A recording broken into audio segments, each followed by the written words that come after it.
Israel is going to spend $4.1 million in a bid to target specifically evangelical Christians, whom they feel are waning in support of Israel, with all of the recent disclosures about things that are going on over there, the amount of money that's being spent, the genocide that's happening in Gaza. I think that their popularity is dropping quite substantially. The initiative is designed to reach churchgoers with digital ads that are explicitly pro-Israel and anti-Palestinian.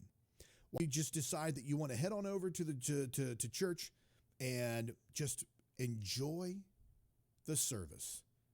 And as soon as you enter the parking lot, bam, bam, bam, you start getting hit with ads, like spam ads about an October 7th experience, about how you need to support Israel more. And how much of the theology is also going to be put into this?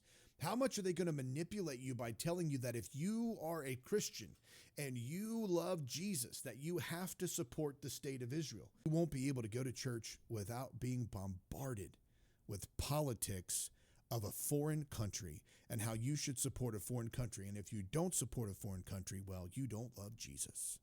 But think about the amount of people who now, because of the circumstances happening in the world, are now headed over to churches to try to get a little bit of their fears assuaged, to learn a little bit more, to understand a little bit more about what's happening in society and culture, how they can be a light, how they can actually make a difference in the world, how they can learn more about the gospel and then affect a change. But instead, they're being bombarded with a foreign atheistic government that's trying to tell you how you should believe what the Bible teaches. Consider that.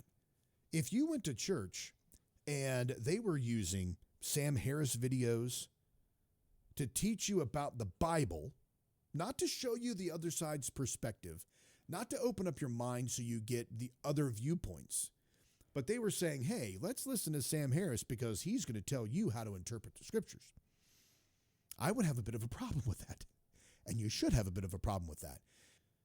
But that's exactly what's happening if you let an atheistic government dictate how you are supposed to read or interpret or understand the scriptures. Because the government that exists right now in Israel is not Christian.